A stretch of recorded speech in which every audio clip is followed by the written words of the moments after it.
Hi, welcome to our second installment down here at Terrace 390. Today we're going to go over a little thing I like to call local produce.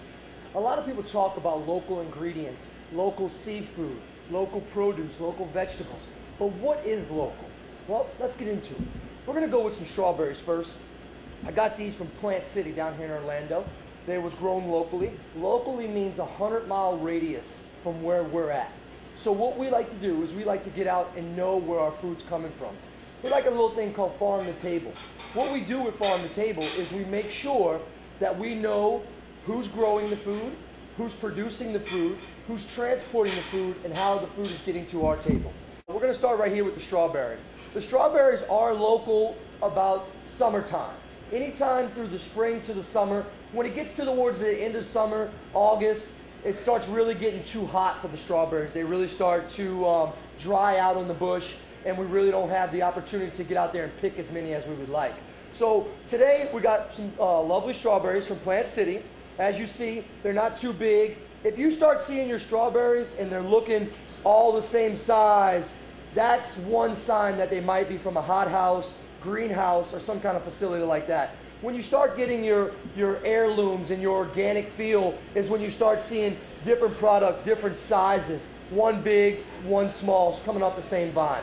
That's really what you want to look for in a lot of your local produce. Well, as we go into local and eating local and getting the nutrients that we need throughout the year, let's talk about a little bit of agriculture and supporting local farmers. If you do not support local farmers, economically, it's a difference because you're pushing the local farmers out for the big guys to come in.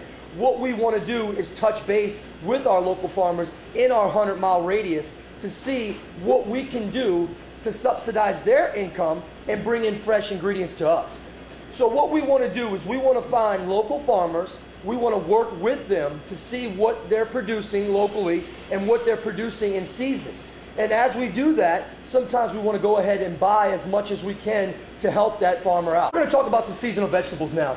Now, throughout the year, you look at a lot of different vegetables coming in your supermarket and your farmer's market. So when we get out there and we're looking for things that we can make for our salads, for our entrees, for our appetizers, we want to make sure that everything that we're using is seasonal. A lot of the stuff that you get are seasonal. Tomatoes are seasonal. These are very good through springtime up until summer. After summer, you'll see them grown in a lot of greenhouses and hothouses. Tomatoes are still good, but we want to get them in the farmer's market throughout the springtime. Talking about other things, like carrots, we go into the winter season. We like to eat a lot of root vegetables, cauliflower, butternut squashes, carrots, and so often to make sure that we get the nutritions that we need. Also, very cheap when it's seasonal. Get down to your farmer's market, find you some carrots, and make a dozen different things. Now, as I said, we're going to go into some of our more winter produce. We'll go into our butternut squashes, our broccoli, our cauliflower. Now, this is a lot of things that you will get in the winter. Now, when we talk about seasonal, we not only want to talk about what we can buy, as we was talking about the tomatoes. Sometimes you cannot get tomatoes local because they're not in season. But also, let's talk about seasonal as what it means to nutrition, what it means to what we should be eating. So what we're doing here is we're eating the stuff that's in season. In the wintertime, you should eat more cauliflower, butternut squash, broccoli, root vegetables, things of that nature. Because when you're talking hundreds of years ago, before refrigeration, before a lot of these techniques and technology that make where we can get year-round produce, whatever season it is. What we want to do is make sure we're getting the right nutrition. So not only should we buy seasonal, but we should also try to eat seasonal. We should also try to make sure that what's ever out there locally is what we're intaking in our body.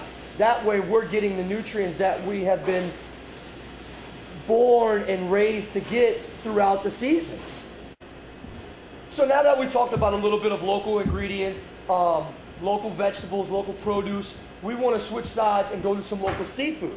Now, as we talk about local seafood, we talk about the dynamics of what we can have. Now, we're blessed to be in Florida right now where we can get Gulf shrimp. We can get Apalachicola oysters straight out of Mobile, Alabama. We can get salmon that's fresh, flown in, day caught, and at our door within 48, 62 hours. Also, we're going to talk a little bit today about frozen product, about frozen and maybe even frozen from out of the country, a product of China. We'll go into some of our frozen salmon. We'll go into quality and condition and everything about holding frozen product or holding fresh. What we want to do is we want to give you some pros and cons where you, the viewer, can go out and make your own decision on what you want to eat and what you want to intake to your body. All right, so we're going to go into some salmon first. I want to show y'all a couple nice, beautiful, fresh salmon fillets. We'll go ahead and take the plastic off here. This was cut today. We basically broke it down. It came in fillet, skin on. We basically broke it down, took the skin off, and made sure that we had beautiful portions. Now we'll go into some of the frozen stuff. Now when we're talking about salmon, frozen to fresh, what we're looking for is quality and condition of the fish. Once we have a piece of fresh salmon, we think, how long can we hold this fish? How long will it stay in our coolers and be edible and will not go bad? When we're talking frozen fish, we're talking months. So you might not push through a lot of salmon in your facility, so you might want to lean over to the frozen. Now we're going into taste. Taste from frozen to fresh is a big difference. When you have fresh product that you can put on the plate, you can definitely taste the difference.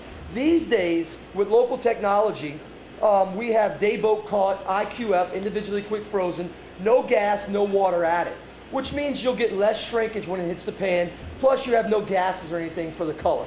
Back over here, I want to kind of go along with y'all and show y'all one of my favorite, being from New Orleans, we'll go into crawfish. Now, you would think that a Louisiana boy would never get any kind of crawfish other than Louisiana. This is a Chinese product, farm raised in China, frozen, probably packaged 3 to 6 weeks sitting in a factory and then pushed out to us.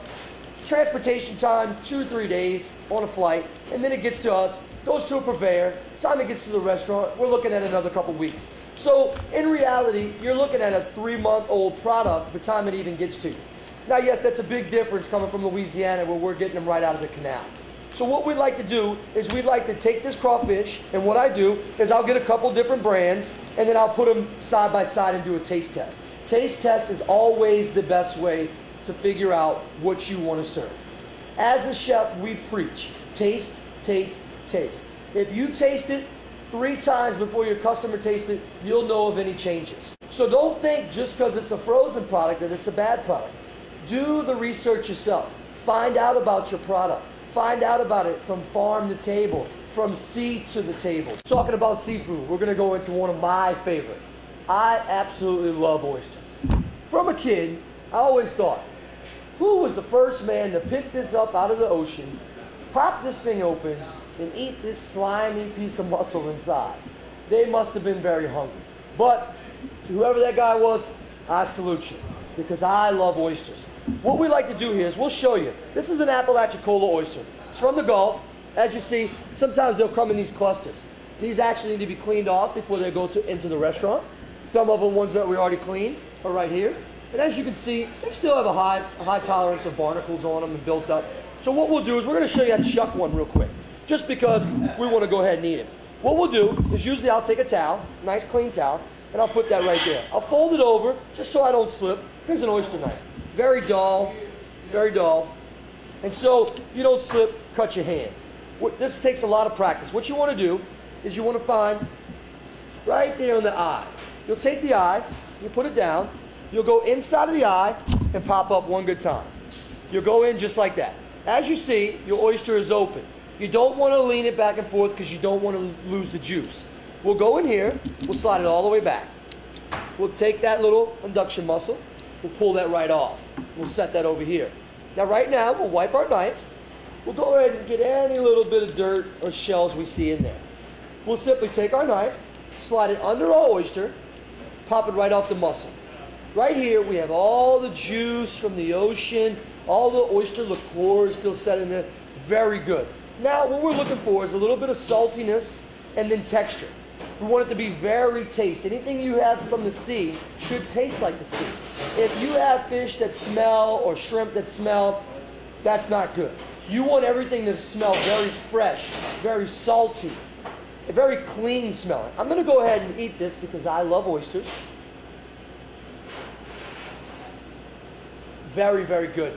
Very salty, a little bit of brine you can catch on the back of your tongue, and it should go down very easily. Oysters are very good, and they're also harvested in every month that has an R in it. So just a little trick that if you want to find out that seasonal thing that we were talking about. If you have an R, usually the oysters are ready to go.